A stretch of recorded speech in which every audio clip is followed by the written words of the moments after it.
श्रद्धा कीदृशी। श्रद्धा कैसी है? ज्ञान का आधार श्रद्धा है।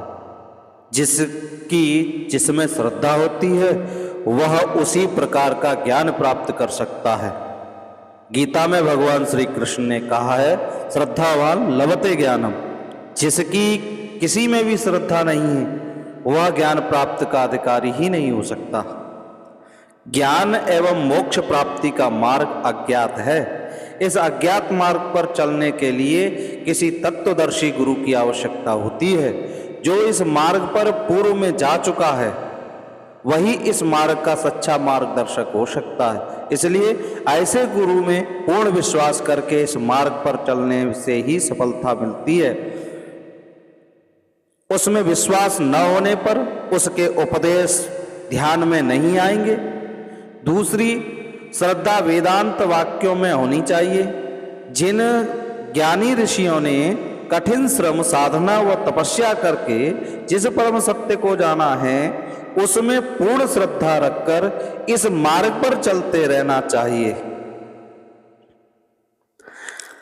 जिससे उपलब्धि निश्चित हो जाती है। इन दोनों का आश्रय लिए बिना कोई भी इस मोक्ष मार्ग का पथिक नहीं हो सकता है। सृष्टि का एक ही सत्य है जिसे वेदांत ने ब्रह्म नाम दिया है। वही ब्रह्म समष्टि में ईश्वर तथा व्यष्टि में आत्मा है।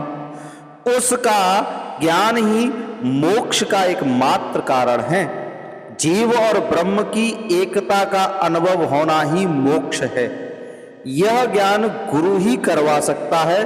इसलिए उसमें पूर्ण श्रद्धा रखकर ही इस मार्ग पर चला जा सकता है, अन्य कोई काम नहीं आ सकता। अब आता है समाधानम किम। समाधान क्या है? तो कहते हैं कि चित्त की एकाग्रता ही समाधान है।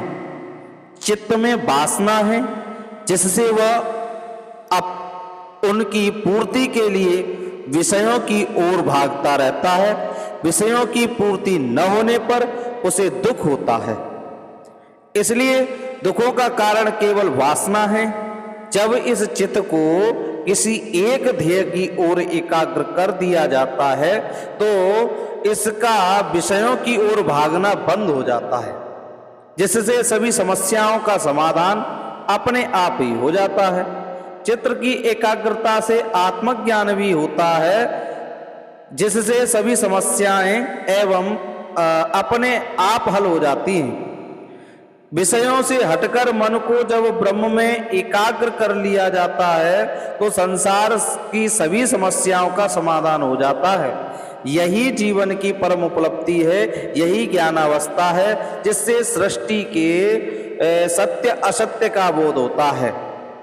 मुमुक्षुत्वम किम। ये मुमुक्षु क्या है?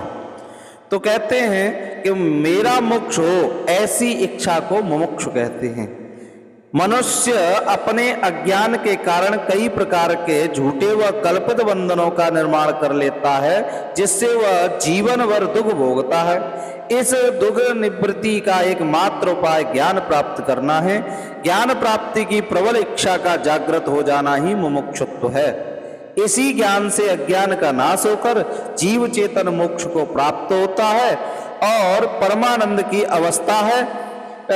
समाधि अवस्था में जीव एवं ब्रह्म की एकता का अनुभव हो जाता है। यही अद्वैत की अवस्था है। इसे जानकर वह मोक्ष का अधिकारी हो जाता है। मोक्ष प्राप्ति के लिए वैराग्य और मुमुक्षा ही मुख्य कारण है। इनके बिना मोक्ष संभव नहीं है। तो एतत् साधन चतुष्टयम, ये चार साधन हैं जो विवेक, वैराग, सठ संपत्ति और मुमुक्षु, इनके संपन्न होने पर ही मुमुक्षु तत्व विवेक के अधिकारी होते हैं। अर्थात साधन के बिना साध्य की प्राप्ति नहीं होती है, किंतु साधन स्वयं साध्य नहीं है। मोक्ष प्राप्ति के लिए इन चारों की साधना करने से साधक में तत्व विवेक का अधिकारी हो जाता है, जो मोक्ष का कारण बनती है। तत्व विवेक अथवा आत्मज्ञान के लिए इन चारों की साधना अनिवार्य है। इनसे बुद्धि निर्मल होकर स्थिर हो जाती है, जिससे आत्मज्ञान की योग्यता आती है आत्मज्ञान की अवस्था में ही आत्मा एवं अनात्मा का भेद ज्ञात हो सकता है, जिससे झूठे बंधन समाप्त होकर साधक मोक्ष को प्राप्त होता है। और यही भगवान शंकराचार्य ने कहा है कि जो ज्ञान का अधिकारी हुआ है जिसने साधन चतुष्टय को जीवन में धारण कर लिया।